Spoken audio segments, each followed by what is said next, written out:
भारत का बुज़दिलाना हमला। फ्रांस ने भारत के राफेल तैयारे गिरने की तस्दीक कर दी है। राफेल तैयारों के तकब्बुर में मुब्तला भारत को पाक फ़ज़ाइया का मौसर जवाब। गुज़श्ता रोज़ पाक फ़ज़ाइया ने भारतीय फ़ज़ाइया के 5 तैयारे मार गिराए।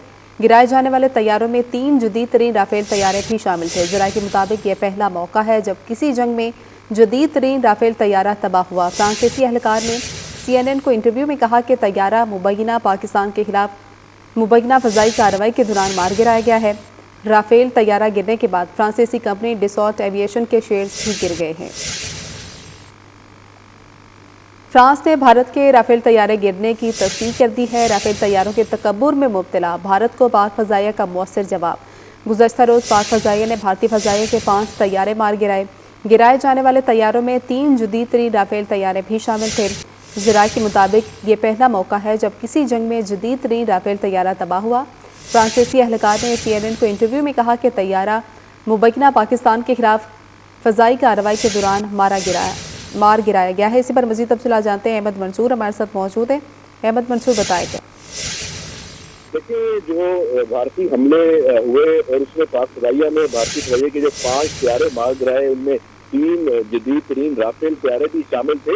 उसको भारत और भारतीय मीडिया तो बिल्कुल ही तस्लीम करने को तैयार नहीं था, लेकिन जो फ्रांस है उसने भारत के राफेल तैयारे गिरने की तस्दीक की है। और ये पहला मौका है जब किसी जंग में जदीद तरीन राफेल तैयारा तबाह हुआ है। ये फ्रांसीसी एहलकार ने CNN को इंटरव्यू दिया है। और ये तैयारा भारतीय फ़ज़ाइया की जानिब से पाकिस्तान के खिलाफ की गई फ़ज़ाई कार्रवाई के दौरान मार गया है। ये फ्रांसीसी एहलकार ने CNN को इंटरव्यू दिया है और ज़राए ये बताते हैं कि, और ये ओपन भी है बात, कि राफेल तैयारा गिरने के बाद जो फ्रांसीसी कंपनी है डिसॉल्ट एविएशन के जो शेयर हैं वो भी गिरे हैं और उसकी साथ में बहुत सवालात उठाए गए। तो ये सूरत हाल है कि पाकिस्तान की जो फ़ज़ाई बर्तरी है वो इस जो मार्का है इसमें साबित हुई है। और इस राफेल तैयारों का जो तकब्बुर था भारत और मोदी, उसमें ये मुब्तला था। उसको पाक फ़ज़ाइया ने ऐसा जवाब दिया है कि उन्हें दुनिया में कहीं मुंह दिखाने के काबिल नहीं छोड़ा। जी अच्छा अहमद मंसूर, भारतीय मीडिया क्या अब तस्लीम कर रहा है? दूसरा, क्या भारतीय सरकारी हुकाम ने राफेल तैयारे गिरने की तस्दीक की है?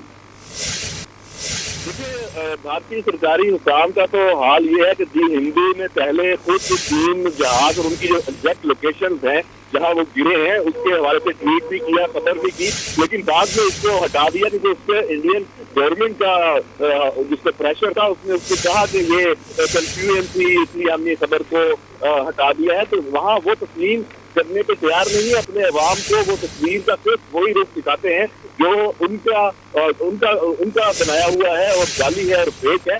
जो असल हकीकत है उसमें जो हकीकत पड़ी है उसका वो अपने अवाम को बिल्कुल नहीं दिखाते। लेकिन जंग में जब तैयारे गिरते हैं तो उसमें हुकूमत कहे ना कहे, वो जब जहाँ तैयारे गिरते हैं वहाँ लोग मिनटों सेकंडों में पहुंच जाते हैं। जो सरकारी इदारे होते हैं उनके पास खबर बाद में आती है। सोशल मीडिया पे जो एग्जैक्ट तस्वीर है, वीडियोज है मौके से, वो आ जाती है। तो यहाँ गोलाबारी और मोटर फायर ने दुश्मन के दांत खट्टे कर दिए। वो पोस्टें छोड़ के भाग निकला है। एक ब्रिगेड हेडक्वार्टर उनका तबाह हो गया और यहाँ पे एयर पे तो आपने देख ही लिया है कितना मौसर रिस्पॉन्स था। और उनके मिसाइल हमले के फ़ौरन 2-3 घंटे बाद ही 5 तैयारों से उनको हाथ धोना पड़ा। तो ये इस चीज़ का मज़र है कि कन्वेंशनली हमारी फ़ौजें तैयार हैं, अलर्ट हैं, हाईली प्रोफेशनल हैं और भारत को भी इस चीज़ का इदराक है। इसलिए वो मज़ीद किसी एडवेंचरिज्म से उसने गुरेज किया है सो फार। इवन कि उन्होंने LOC पर भी हमने देखा कि सफ़ेद झंडा लहराया, जिसका मतलब यही था कि वो शिकस्त तस्लीम करते हैं। जी हाँ, बिल्कुल, क्योंकि जब उन पे फायर आया तो वो बहुत सी अपनी पोस्टें, लगभग कोई 40 जो पोस्टें थी वो अबेंडन करके भाग गए। और वो उसके बाद आपने मनाजर देखे, वो जलता हुआ उनका ब्रिगेड हेडक्वार्टर, बहुत सी पोस्टें, और उसके बाद वो सफ़ेद झंडा लहराया कि जी अब आप सीज फायर कर दें, बहुत होगी हमारे साथ। तो ये इंडिकेट करता है कि वो जिस गरूर में, जिस घमंड में मुब्तला थे, तो उसको गरूर को खाक में मिला दिया है हमारे प्रोफेशनलिज्म ने, प्रॉम्प्ट रिस्पॉन्स ने। जी ठीक है। ब्रिगेडियर रिटायर्ड राशिद वलीद साहब हमारे साथ मौजूद थे, अपनी कीमती राय का इज़हार कर रहे थे। सर बहुत शुक्रिया आपका, जबकि नुमाइंदा खुसूसी अहमद मंसूर हमें अपडेट कर रहे थे।